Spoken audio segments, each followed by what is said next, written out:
Vamos a ir entonces a la segunda parte. Y perdonen que les apure, pero es que empezamos también tarde y si no, no alcanzo a cubrir nada de material. Mientras estábamos conversando, alguien me hizo una pregunta importante. Están apagados, sí.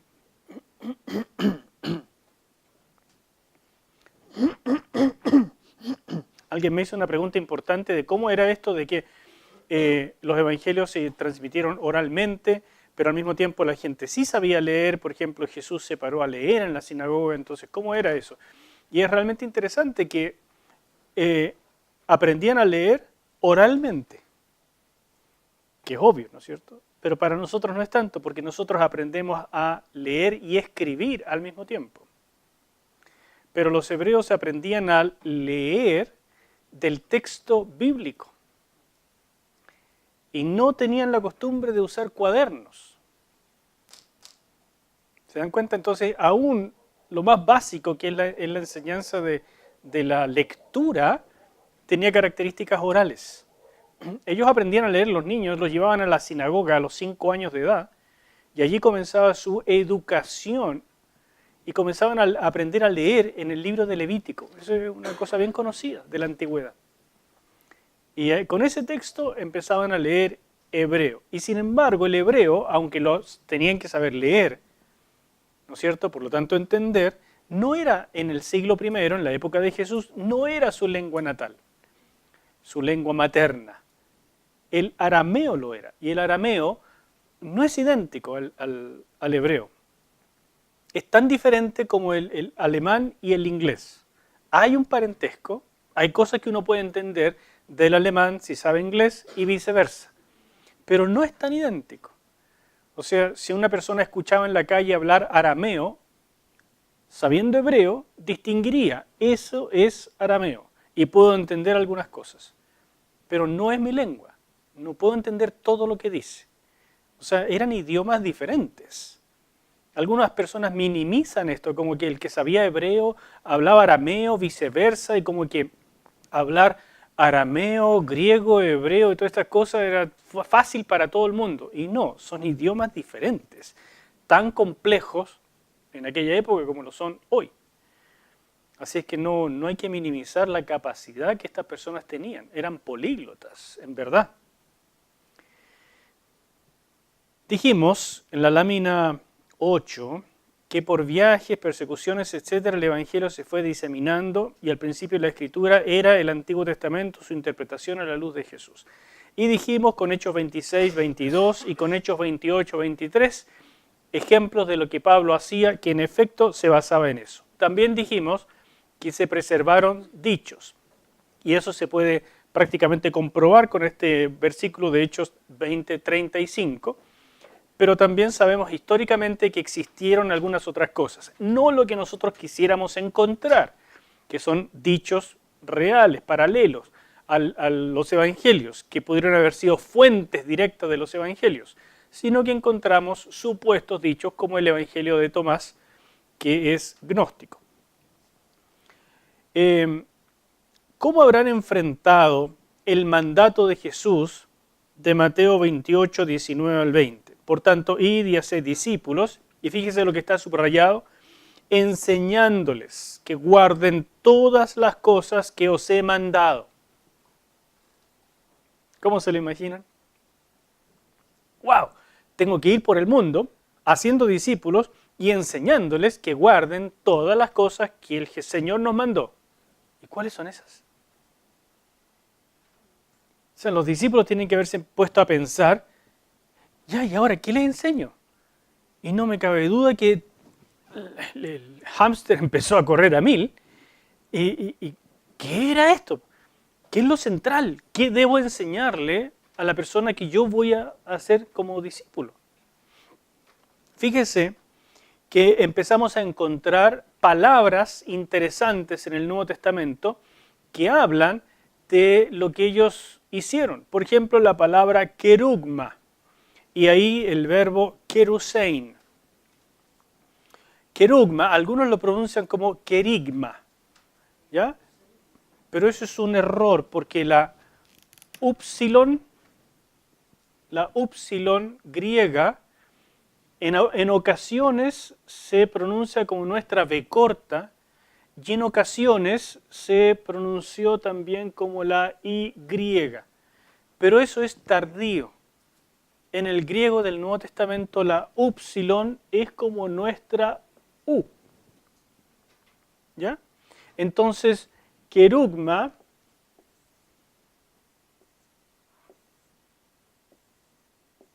así se escribe en griego, querugma se dice con una upsilon, querugma. Aunque hoy en día, en el griego moderno, la upsilon se pronuncia un poco más parecido a una I. ¿Ya?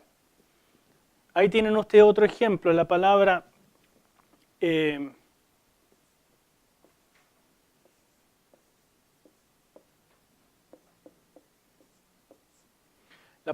evangelion. La doble gama se pronuncia en griego como una NG. Entonces esto es una N y después una G. Pero la gama es G para nosotros. Y ahí está la upsilon. Entonces ustedes ven la E, van, G, li, O. ¿Se entiende? Entonces se dan cuenta que nuestra palabra evangelio es prácticamente una transliteración directa del griego. ¿Se ve? Bueno, es una pequeña explicación, pero es importante, porque como ustedes van a ver estas cosas escritas en libros, entonces tienen que saber cómo se dicen, cómo se leen, y que van a ver cositas pequeñas diferentes en los libros, pero para que no se pierdan. Aquí tienen dos palabras muy importantes. El sustantivo querugma, que significa proclamación, y su verbo kerusein, o keruso, también se dice, proclamar. Dios había hecho honor a la fe depositada en él y su libertador había venido. Las cosas se estaban cumpliendo. Entonces, una de las primeras cosas que notamos es que ellos proclamaban. Ahí hay una palabra importante. Una segunda palabra es la palabra evangelizar. Evangelizomai y evangelion. Ahí viene, evangelio, ¿no es cierto? Evangelizar y evangelio, que significaba dar buenas noticias. Y en tercer lugar, la palabra marturein, que significa dar testimonio, de marturón, que significa testigo. Y fíjense qué interesante, que dar testimonio llegó a significar para nosotros ser un mártir. Originalmente la palabra mártir significa simplemente testigo. ¿Quién testifica que este hombre robó tal cosa? Yo soy testigo, un mártir, nada más. Pero con el cristianismo, dar testimonio, ser testigo, podía significar la muerte. Entonces se juntó. Mártir es alguien que va a morir por su testimonio. Y de allí llegó al castellano la palabra mártir, que originalmente significa solo testigo. Pero la cosa es que ellos daban testimonio de cosas que vivieron. Y además agregaron la palabra apología, que significa defensa. Aquí tiene algunos pasajes donde se usa eso.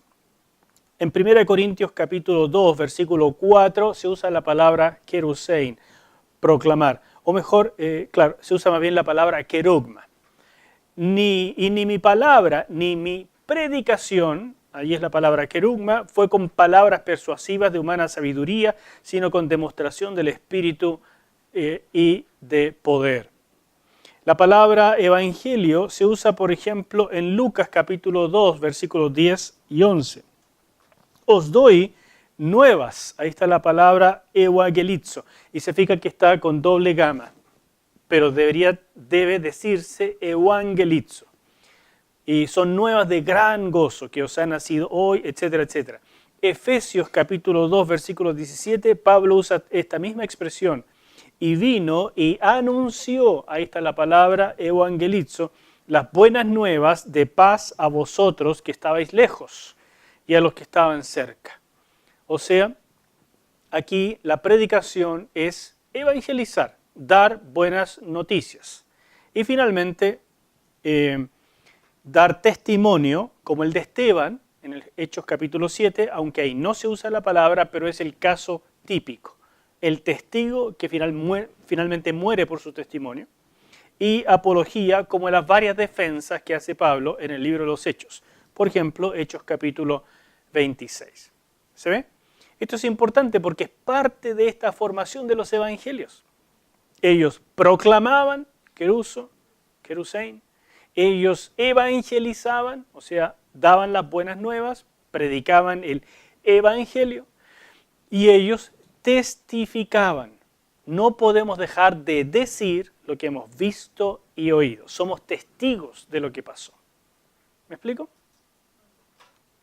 Si continuamos, vemos que la labor de los apóstoles y sus discípulos directos incluyó en estos viajes la corrección y enseñanza más precisa. Y eso era re importante. Por ejemplo, en Hechos capítulo 18, versículo 26, y se refiere a Apolos, comenzó a hablar con denuedo en la sinagoga. Pero cuando le oyeron Priscila y Aquila, le tomaron aparte y le expusieron más exactamente el camino de Dios. Qué interesante. Le corrigieron lo que predicaba. ¿De dónde lo aprendió Apolos? No tenemos idea. ¿Qué predicaba exactamente? Parece que era un tipo fogoso, súper bien, pero tenía algunos errores. ¿Qué habrá sido el error? ¿Histórico? ¿De confusión? No lo sabemos. Por ejemplo, cuando Pablo en la ciudad de Éfeso encontró a 2 discípulos que se habían bautizado por el bautismo de Juan, pero no habían recibido el Espíritu Santo, Pablo corrigió una enseñanza equivocada, porque dice que ellos ni siquiera sabían que el Espíritu Santo ya había venido. Entonces el Evangelio, las buenas noticias de que el Mesías había venido, comenzando por su precursor Juan, de acuerdo a las profecías del Antiguo Testamento, era algo que se predicaba, pero con matices, con imprecisiones incluso. Por lo tanto, la necesidad de precisarlo la vemos ya aquí, en esta temprana época. Porque Lucas, al escribir Hechos de los Apóstoles, se sitúa en la época que corresponde, o sea, poquito después de los eventos de la cruz y todo eso.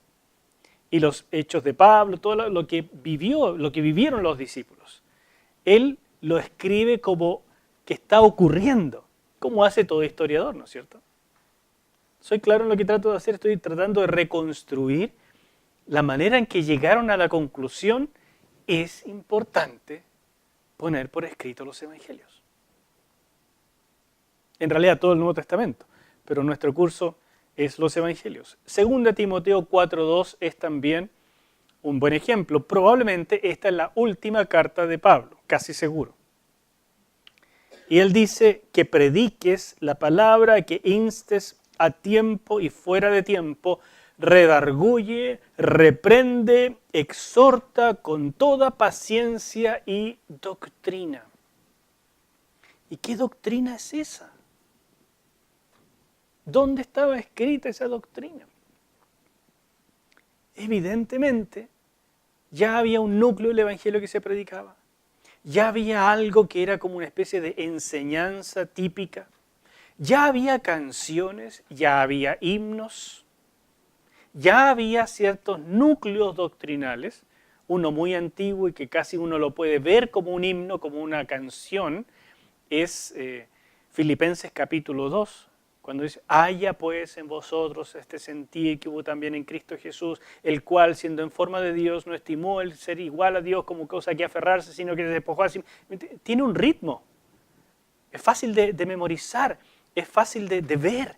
Entonces uno dice, estas cosas se recitaban, eran credos, era la Biblia.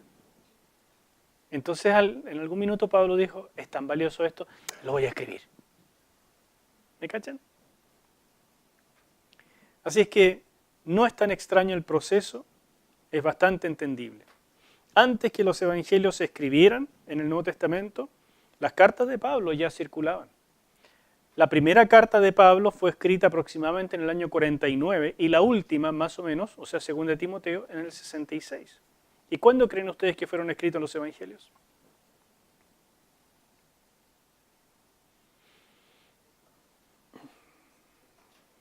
La fecha más temprana que se propone para el primer evangelio es el año 50, pero es muy dudosa. Mi opinión, el primer evangelio se escribió cerca del año 60. Y el último evangelio, Juan, cerca del año 90. Entonces imagínense, hay una tremenda distancia. Pedro habla de las cartas de Pablo como si fueran escritura. Así que estas cartas empezaron a circular. Pablo escribió a iglesias específicas, pero estas iglesias dijeron: tenemos un tesoro. Estas cartas empezaron a ser copiadas y empezaron a circular. Y mire, llegó a las manos de Pedro, y Pedro nos dice en 2 de Pedro capítulo 3, versículos 15 y 16: y tened entendido que la paciencia de nuestro Señor es para salvación, como también nuestro amado hermano Pablo, según la sabiduría que le ha sido dada, os ha escrito, casi en todas sus epístolas, hablando en ellas de estas cosas, entre las cuales hay algunas difíciles de entender. A Pedro le costaba entender a Pablo, las cuales los indoctos e inconstantes tuercen, como también las otras escrituras. Aquí estamos frente a un judío que está diciendo que lo que Pablo escribe tiene el peso de las otras escrituras. ¿A qué se refiere? Al Antiguo Testamento. Y esto es ya la primera noción de canon. Aquí estamos colocando al mismo nivel lo nuevo que está siendo escrito con lo viejo. De lo que no se puede tomar con ligereza, porque ellos como judíos tenían muy claro qué es lo que decía la escritura respecto a no quitar o agregar. Exactamente. Muy bien, Cristian.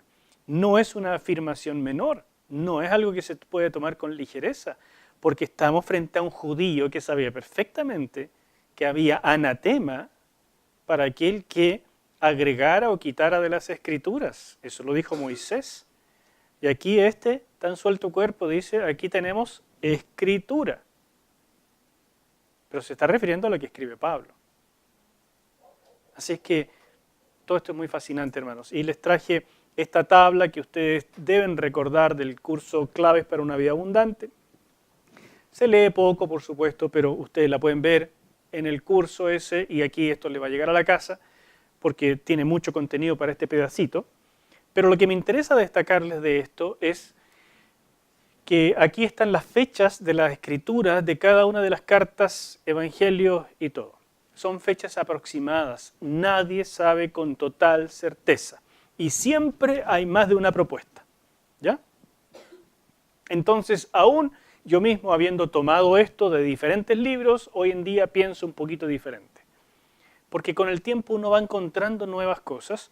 Y, por ejemplo, según esto, la carta de Santiago es la primera en escribirse, entre el año 45 y el 50. Sería la más vieja. Y se dice eso porque parece contener la teología más similar al judaísmo del siglo I, a un judaísmo menos desarrollado en cristianismo, parece más primitivo, entonces por eso parece ser la primera. Podría ser, pero también hay argumentos para que sea la última. Bueno, perdón, nunca puede ser la última porque este Santiago murió en el año 62, pero me refiero cerca de la época de su muerte y no tan temprano. ¿Me explico? Según esta tabla, la primera carta de Pablo habría sido Gálatas en el año 49. Hoy yo pienso más bien que Gálatas se escribió por el año 56. Y que la primera carta de Pablo podría ser mejor Primera de Tesalonicenses. Nuevas investigaciones que he tenido la oportunidad de ver y voy cambiando. Al final no cambia tanto la cosa, pero sí tiene algún peso. Cuando estudiemos a Pablo, ustedes se van a dar cuenta por qué es tan importante saber qué cartas son primero y qué cartas después. Los evangelios aquí están. Mateo en entre el 60 y el 70.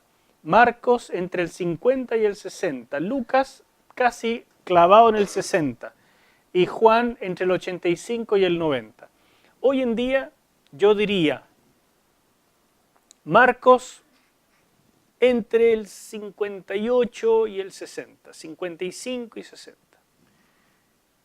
Mateo entre el 65 y el 70. Lucas igual, entre el 65 y 70. Y Juan está bien, entre el 85 y 90. Así que yo mismo habiendo escrito esto, voy cambiando.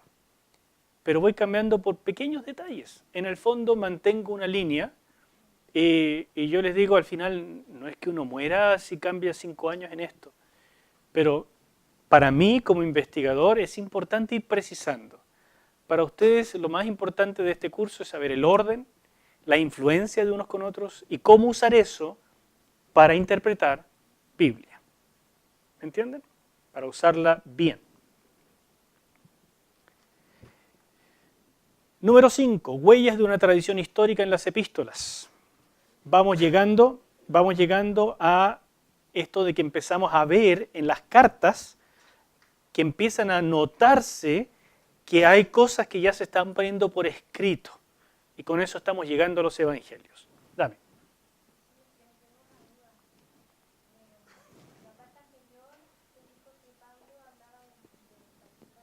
¿De qué? Sí.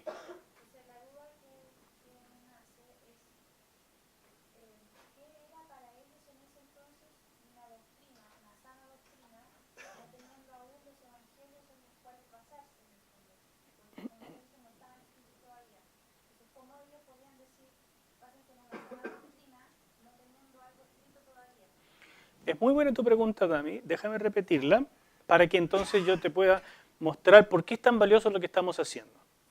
Mira, tú dices, Pablo nos dijo en la lámina que vimos anteriormente que había una sana doctrina con la cual Timoteo debía corregir, etcétera, etcétera. ¿No es cierto? Pero ¿cuál era esta sana doctrina si no tenemos todavía los evangelios? Entonces empezamos a darnos cuenta. ¿Cuándo escribe esto Pablo? Dijimos que es la última carta de Pablo, segunda Timoteo. Entonces ya estamos hablando del 66 aproximadamente. Antes del 66 nos preguntamos, ¿habrá habido algún evangelio escrito?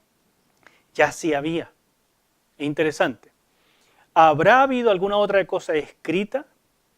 A lo mejor sí. Y vamos a ver que existían fuentes o documentos. Y además de eso, existía esto que estamos viendo, que es esta enseñanza oral que ya estaba totalmente divulgada por las iglesias y aprobada por los apóstoles que ya estaban empezando a morir. Entonces ya había una especie de núcleo doctrinal, que la palabra doctrina significa básicamente enseñanza, ¿ya? Había un núcleo que ya estaba aceptado por la iglesia en sus inicios, en la mitad del siglo I. Y ese núcleo, entonces, es el que empieza a defenderse como la doctrina ortodoxa que tenemos que salvaguardar corrigiendo el error. Porque ya, eso nos hace ver, comenzaba a introducirse en la iglesia errores. Y empezamos a investigar y a darnos cuenta que existían errores tempranos que fueron llegando a la iglesia y que se fueron haciendo sumamente famosos del siglo II en adelante. La herejía marcionita, la herejía montana, la herejía gnóstica, la herejía, y así habían varias. Entonces, esas herejías que trataban de manipular al cristianismo, había que corregirlas. Y la iglesia empezó a usar textos. Ya no solamente enseñanza, porque ya no existían los apóstoles.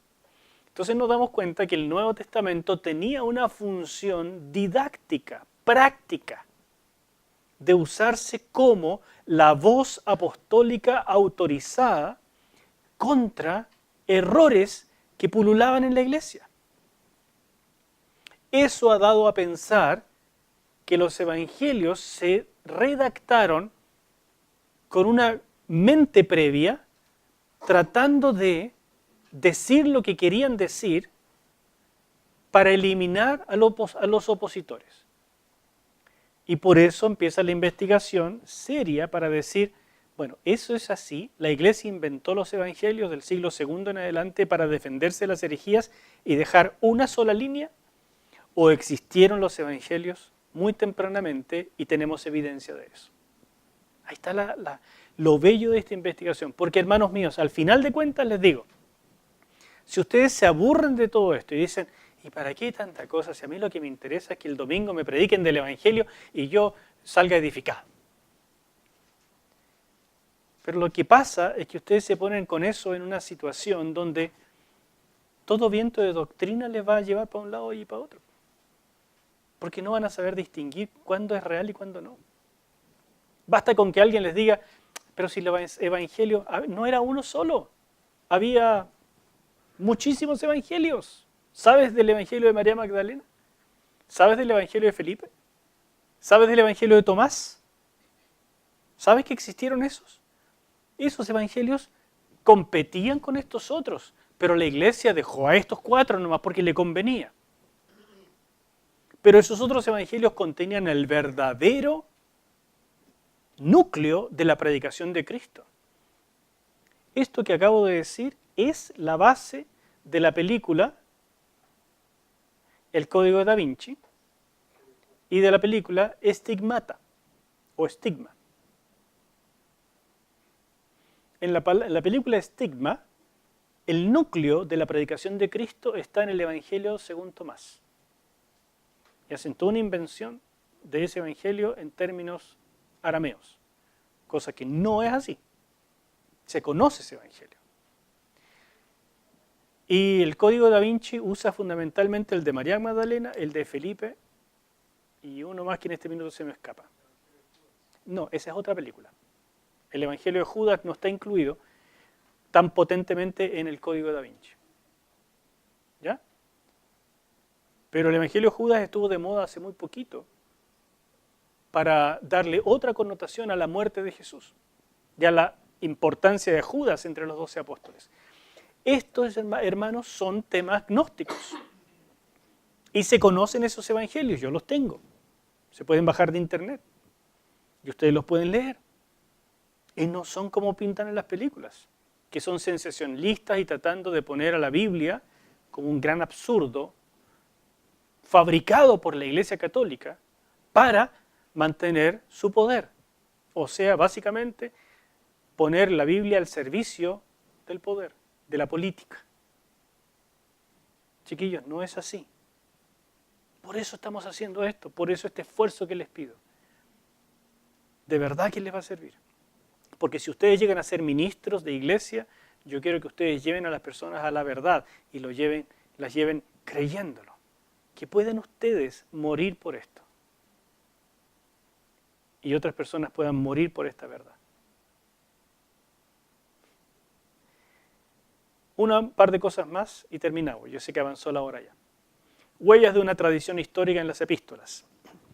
Hay varias huellas de esta tradición evangélica que constituye la primera etapa en la composición de nuestros evangelios.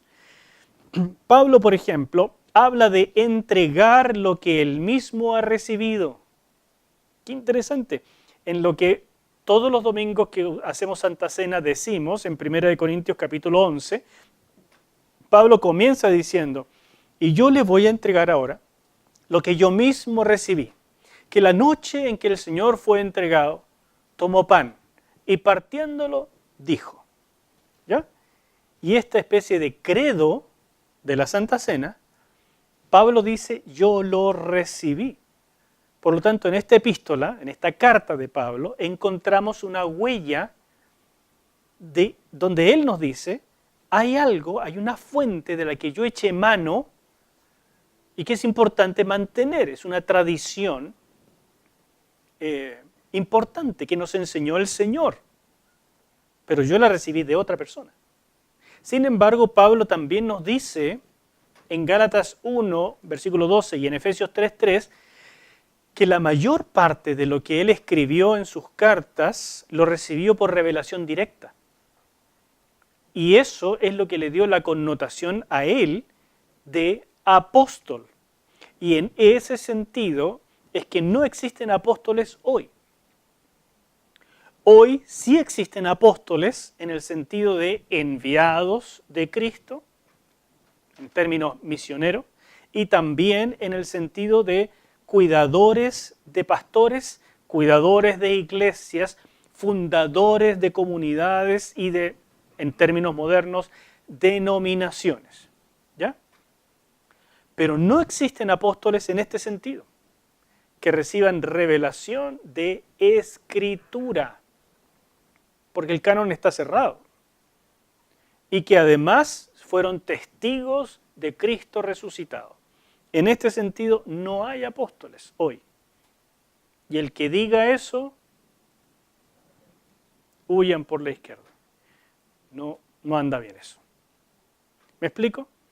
Entonces, Pablo está haciéndonos algunos detalles interesantísimos de que él está recibiendo de fuentes. Por supuesto, la más importante, revelación directa. Pero también está recogiendo lo que le fue enseñado. Recordemos que Pablo, por ejemplo, pasó más o menos 2 años estudiando con los apóstoles. Y él dice, y comparando lo que ellos me dijeron, no hay básicamente nada nuevo con lo que yo recibí, directo, de Cristo. Pero sí se dio el trabajo de contrastarlo. Y no me cabe la menor duda que Pablo no solamente contrastó, sino que se gozó también con las historias de primera mano, pues. Qué rico escuchar a Pedro, a Mateo, a Juan. Escuchar cómo lo vieron, cómo lo tocaron, cómo lo sintieron. Qué envidia más grande. Papías, un importante padre de la iglesia de principios del siglo II, alcanzó a conocer a varios apóstoles con vida y dice que él se ocupó de estar con ellos y de escucharlos y de poner por escrito lo que le contaban. Tenemos testimonios de esos tan antiguos. Clemente de Roma, año 96 aproximadamente, se supone el primer obispo de Roma después de la muerte de, o el segundo, después de la muerte de Pedro. Y él también escribió una carta, la carta de Clemente. Y también nos da algunos antecedentes de esta tradición tan temprana. Bueno, ya verán ustedes mismos esas cosas. Lucas también habla de un relato que fue transmitido por los testigos oculares, puesto que ya muchos han tratado de poner en orden la historia de las cosas que entre nosotros han sido ciertísimas, tal como nos lo enseñaron los que desde el principio lo vieron con sus ojos. ¿Quiénes son estos? Los apóstoles. Alguien nos enseñó, pero quiero ponerlas en orden, porque hay gente que ya está tratando de hacer eso, pero no lo está haciendo bien.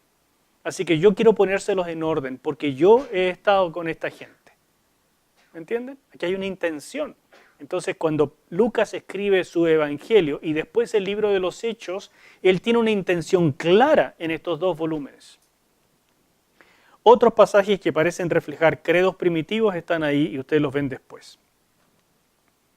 Y sexto, y último punto para esta noche, finalmente el evangelio oral, por tanto tiempo y tal vez con algunos pequeños escritos sobre documentos, enseñanzas, dichos, lo que sea, ahora hay una decisión de ponerlo por escrito. Con el tiempo hubo muchos que procuraron poner por escrito las enseñanzas de los apóstoles. Lucas lo dice, y ustedes pueden ver en los anexos, en el anexo del libro, sobre todo el 6, pueden ver estos intentos antiguos, primitivos, incluso del siglo II, gnósticos. Por ejemplo, hay una película que se llama La infancia de Jesús. ¿La conocen? Es precioso esa película, una película italiana, es realmente muy linda y habla de la infancia del Señor y se basa en un evangelio gnóstico del siglo II que se llamó el Evangelio de la infancia de Jesús. O sea, comenzaron a salir evangelios que trataban de llenar los espacios de la curiosidad que no llenaban los evangelios canónicos. Porque ustedes se dan cuenta que los evangelios canónicos saltan del nacimiento de Cristo a que comienza su ministerio. Solo Lucas hace una mención de cuando tenía 12 años y nada más. Entonces, ¿y qué pasó en esa infancia? ¿Dónde estuvo? ¿Qué hizo? ¿Con quién se relacionó? ¿Aprendió de alguien? Los evangelios gnósticos nos llenan eso, de puras invenciones, pero son re interesantes. ¿Qué pasó después de resucitar? ¿Qué pasó en esos 40 días? ¿Qué pasó con su familia? ¿Qué pasó con María? ¿Qué pasó con Santiago? ¿Por qué llegó a convertirse su hermano Jacobo, que después se llegó a llamar Jacobo el Justo, y que llevó el sobrenombre de Santiago, y que escribió la carta? ¿Cómo llegó a convertirse si en Juan capítulo 7 nos dice que estaban opuestos? Estaban de perro y gato, estaban peleando ellos. ¿Cómo fue? Eso lo llenan los evangelios gnósticos. Los 12 fueron los testigos mientras permanecieron en Jerusalén, pero pronto ellos y los demás discípulos fueron esparcidos, como Jesús mismo les anunció. En Mateo 28 les dice, ustedes tienen que ir por todo el mundo. Y en Hechos 1:8 dice, recibiréis poder cuando venga el Espíritu Santo, pero me seréis testigos. Aquí, Jerusalén, Judea, Samaria y hasta lo último de la tierra. O sea, ojo, lo que les viene es para ir. Entonces, alguna fecha que deben tener en cuenta, porque nos habla del tiempo, de la época de la composición, la muerte de Jesús fue en el año 33, es lo más probable, lo que se cree hoy en día. La muerte de Esteban, solo un año después, en el 34. La muerte de Jacobo, hermano de Juan, hijo de Zebedeo, en el 44. Estamos hablando de una década después. Ya tenemos 10 años de trabajo apostólico en Jerusalén. 10 años, hermanos. Y con una predicación se convirtieron 3.000. ¿Qué habrá pasado con toda esa gente? ¿Cómo los discipularon? ¿Cómo se dispersaron? ¿Qué hablaban en 10 años? El primer mártir, año 44. El primer mártir, digamos, de los apóstoles. Muerte de Jacobo, el justo, o Santiago, hermano del Señor, año 62. Y Tito destruye Jerusalén y el templo en el año 70. Desde el año 44 es que comienza la dispersión de los discípulos en masa. En esta época es que, por ejemplo, Felipe, el evangelista, no Felipe el apóstol, sale y se va a predicar a Samaria, en esta época. Después de la muerte de Jacobo, la iglesia de Jerusalén sufre terriblemente.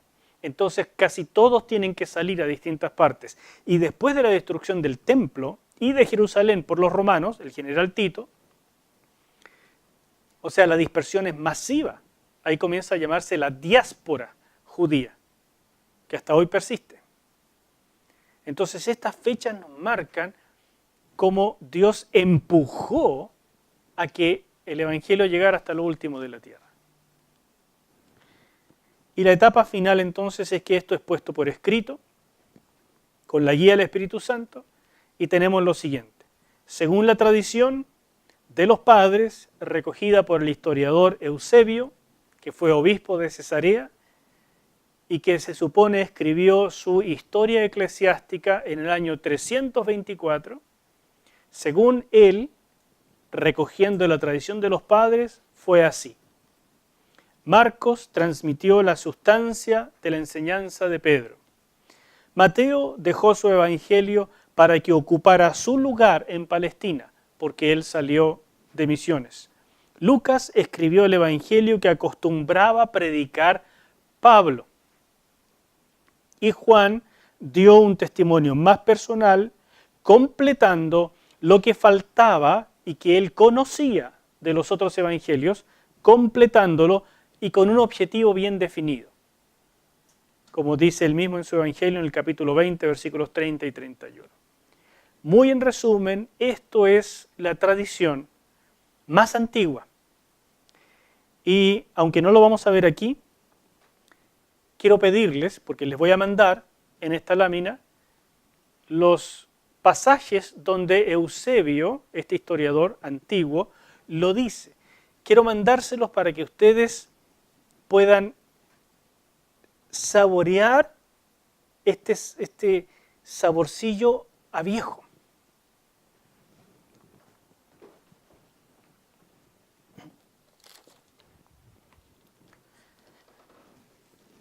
Aquí tengo las obras de Eusebio.